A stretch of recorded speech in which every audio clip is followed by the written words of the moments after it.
Salve, salve pessoal! Estamos aqui, Rodrigo Barbati, para conversar com você de temas de atualidade. Você tem acompanhado os nossos módulos, né, e tem aí uma referência sobre temas de 2010. O objetivo aqui é que esse material seja útil nos diferentes concursos de nível médio, superior e de diferentes organizadoras. Sempre buscando mesclar esse enfoque, ora factual, ora do processo histórico, depende muito do perfil das organizadoras. Por exemplo, o VUNESP gosta muito mais daquela coisa de manchete do jornal, enquanto outras organizadoras como a CSMNU discutem o processo histórico. O objetivo é mostrar aí esses temas para que você tenha referência sobre o assunto. Legal? Vamos dar uma comentadinha então? Temas de 2010, estamos caminhando em cima deles. Vamos lá? Atualidades, política internacional. Estamos aqui no mês de maio, você vai observar. Dentro dessa perspectiva, qual é a nossa manchete? Qual é o nosso assunto? Então vamos lá, primeira coisa, o UNASU elege secretário-geral. Maio de 2010, o assunto aqui é simples. Primeiro, quem é esse tal de UNASU? UNASU, União de Nações Sul-Americanas. Bloco da América do Sul, então falou em UNASU, você lembrou que é o Bloco da América do Sul. Começou como um acordo de cooperação energética em 2004. Em 2007, foi assinada a Carta de Brasília criando o UNASU. O UNASU, conforme a sua característica, integra os países da América do Sul, porém o processo de integração é um processo lento, né, que vai envolver toda a próxima década. Então a ideia é que no final de 2020 os países estejam aí integrados no modelão da União Europeia, com barreiras derrubadas e uma integração da América do Sul. A gente sabe que é difícil, né? A América do Sul é complicado por causa das suas diferenças históricas, as polêmicas que envolvem os vizinhos, a gente sabe disso. Mas o objetivo é esse do UNASU, tá bom? A questão central é destacar pontualmente aquilo que interessa. O UNASU, tão estruturadinho como bloco a partir de 2007, tem uma estrutura que envolve a escolha de um secretário-geral que representará, ou que representa, perdão, o bloco. Quem é esse secretário-geral? Então vamos lá, agora tem nome. O secretário-geral é Néstor Kirchner, ex-presidente da Argentina. Quando ele foi eleito? Em maio de 2010. O que ele vai ser lá? O secretário-geral do UNASU. Certo? Foi eleito em maio de 2010 em Buenos Aires, o próximo Buenos Aires, no distrito de Los Cardales, onde foi feita a eleição. Os representantes do UNASU estiveram lá. Tinha um problema com o Uruguai, mas depois isso foi superado, né, e conseguiu se contornar. Vale sempre lembrar que o Uruguai e a Argentina têm algumas diferenças históricas. Uma delas, por exemplo, envolvia a construção de uma indústria de papel e celulose que inicialmente iria para a Argentina, depois foi para o Uruguai. Isso gerou um atrito entre os dois países, por isso o Uruguai não vai muito com a cara do nosso amigo Néstor Kirchner. Foi no governo dele que isso ocorreu. Mas o que é relevante para nós? Relevante é considerar, então, a eleição do ex-presidente Néstor Kirchner para a Secretaria-Geral do UNASU. Então, o tema é simples, encerra-se por si só nesse contexto. Não tem mistério aí, hein? Bem tranquilinho, um fato de maio de 2010. Próximo assunto tem a ver com um tema aí interessante para nós, né, que é a participação brasileira na mediação do acordo nuclear com o Irã. Então, está aqui o tema para você, hein? Ó. Acordo nuclear mediado pelo Brasil, tá, em maio de 2010. Então, essa é a ideia. Questão nuclear, hein? Um tema que nós já tínhamos conversado com você em uma outra oportunidade, aí de volta com esse assunto. Então, o que interessa aí para nós sobre esse tema que vale a pena você considerar? Primeira coisa significativa, e negociação. Brasil, Turquia e Irã. Acordo para romper o impasse em torno do programa nuclear iraniano. Por quê? Veja, desde 2005 o governo iraniano vem conduzindo um programa e as potências nucleares acusam, e o governo iraniano, principalmente os Estados Unidos, de conduzir um programa com fins militares, o que seria irregular, conforme o tratado assinado pelo governo iraniano, né, e que tem a ver com o Tratado de Não Proliferação de Armas Nucleares do final dos anos 70. Consequentemente, o governo iraquiano, o presidente Mahmoud Ahmadinejad, uma figuraça que você conhece por aí, né, se envolveu nessas polêmicas e vem desafiando a comunidade internacional.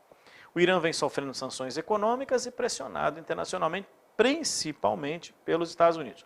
Então o governo brasileiro tentou se envolver na questão propondo uma alternativa, um acordo alternativo que equacionasse essa polêmica. E aí, ao lado da Turquia, os três firmaram esse acordo. Qual é o plano? Qual é o objetivo? Então vamos lá. O plano previa, né, que o Irã enviasse parte do estoque de urânio pouco enriquecido para outro país e recebesse em troca o combustível até 20%. Certo? Que não dá para fazer a bomba, mas dá para fazer pesquisa. Então seria essa a proposta do acordo. Esse acordo foi rejeitado pela ONU no mês seguinte, mas nada impede que a organização fale assim, o acordo previa, então dá para trabalhar com você nesse sentido. Então é interessante, então, os termos do acordo, os objetivos do acordo. Essa é a ideia central para que a gente possa considerar. Dentro dessa perspectiva, temos um outro assunto aí que também possa ser relevante. E aí permite esse outro olhar, como eu comentei para você. O que pode ser trabalhado a partir daí? Além desse assunto, né, há outros eventos relacionados à relação Brasil-Irã. Então vamos a ele. Né? A preocupação iraniana era garantir a troca do urânio. E aí já vou direto ao assunto. As potências rejeitaram as exigências, né, e ergueram aí resistências ao Conselho, no Conselho de Segurança, para impor novas sanções ao Irã. Então, o que acabou acontecendo? O Brasil foi bem intencionado, vamos dizer assim, né? Mas o objetivo central está aqui, ó. O acordo foi rejeitado. Agora, nada impede que a organizadora pergunte, olha, o que previa o acordo. Então, essa é a primeira ideia, lembrar que apesar da mediação brasileira, o acordo foi rejeitado. É isso que vale a pena aí a gente destacar. Além disso, então, além desse assunto, é interessante observar também, né, um outro aspecto interessante dessa conversa.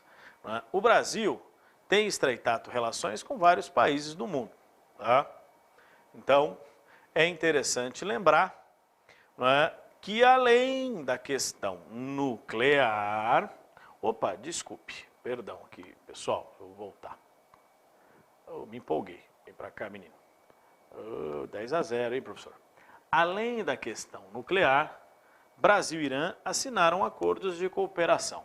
Inclusive, a Caixa Econômica Federal vai conceder crédito para importadores iranianos que comprarem produtos do Brasil. Então, o presidente Lula, porque foi criticado, escuta, você está indo fazer acordo também com todo mundo, hein? Não, mas estou aqui para ajudar na questão nuclear, mas tenho interesses econômicos, né? O Brasil vender aí seus produtos.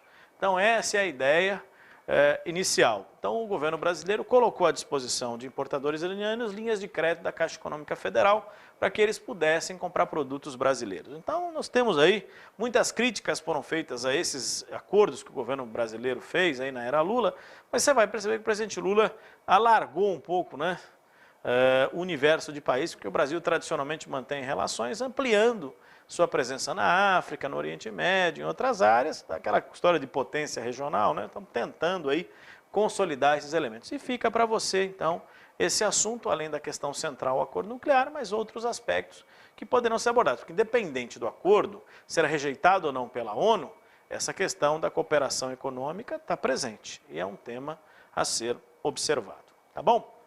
Além disso, avançando um pouquinho, temos aí que conversar sobre um outro tema de maio que envolve Israel e os palestinos, para variar um pouquinho, né? Então vamos lá? Ó, ataque a navios turcos por Israel em maio. Então, o que aconteceu? No finalzinho de maio, né, morte de turcos num ataque militar de Israel a uma flotilha, então, embarcações que levavam ajuda humanitária à faixa de Gaza. Olha aí, falou em faixa de Gaza, né, sempre como uma referência, você vai observar que essa questão remete a quem? Aos palestinos. Então, vai lembrar, né? Agora, o que os turcos foram fazer lá?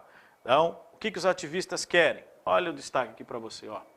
Furar o bloqueio mantido por Israel desde 2007 à faixa de Gaza. Então, mais um episódio, mais um capítulo da encrenca entre palestinos e israelenses. Então, você pode observar aí essa questão, mais um tema delicado na relação entre esses dois países, tá bom? Ou região, né? Por causa do Palestina ainda não são um país, mas a região autônoma ali da Palestina, aquela área da Autoridade Nacional Palestina, Gaza, Cisjordânia e Israel.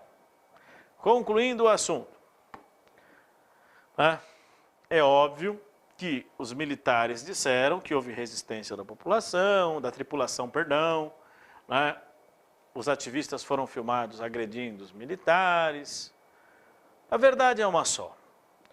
Manifestações no mundo árabe, manifestações na Europa, fortalecimento do grupo terrorista Hamas e, óbvio, isolamento maior ainda de Israel no Oriente Médio, são alguns dos desdobramentos desse episódio, não é? Mais um capítulo dos atritos entre palestinos e israelenses, nesse caso aí, envolvendo a Turquia, que é um dos poucos países que mantém relações, né, com Israel de forma consolidada, apesar de que, independente desse conflito, as relações econômicas entre Israel e Turquia se mantêm inalteradas. Não é mais só para que você possa observar, a questão é mais política, repercussão no mundo árabe, entre outros. Tá bom? Bom, além de tudo isso aí, dá para dar uma brincadinha aí sobre alguns temas. Vamos pegar um exemplo de um exercício? Um exemplo da CESP-UNB, uma prova agora de múltipla escolha para você visualizar. Falando sobre a estrutura da União de Nações Sul-Americanas. Possui uma secretaria-geral, para o qual foi eleito o argentino Néstor Kirchner. Essa é a resposta. Tudo bem? Está relacionado. Agora, o que não tem a ver? Tem Conselho de Segurança, do qual fazem parte com direito de veto? Não. O Conselho de Segurança, todos os membros do UNASUL. Secretaria-geral ocupado rotativamente por 6 meses países membros? Não. Tem um candidato eleito, não é ocupado rotativamente. Secretaria-geral é um cargo eleito, como você pode observar, nosso amigo aí, Néstor Kirchner. O Conselho de Segurança, do qual fazem parte Argentina, Brasil e Chile, cujas decisões devem ser aprovadas pela Assembleia Geral? Não, como eu disse a você, os membros fazem parte, na verdade, de um Conselho nem de Segurança, de Defesa, né? Conselho de Defesa para coordenar atividades das Forças de Paz Sul-Americanas a serviço da ONU. Não, o Conselho de Defesa para tratar de temas de segurança da América do Sul. Então, são alguns exemplos, né, que foram abordados aí por essa questão, mas o que interessa é isso. Néstor Kirchner, secretário-geral, né, do UNASUL. Existe um Conselho de Defesa formado por todos os membros. Tem que aprovar as ações quando necessárias, questões que envolvam temas aí de segurança da América do Sul. Tem a ver com a ONU aí nessa questão, hein? Tá bom? É isso aí, pessoal. Bons estudos e até a próxima.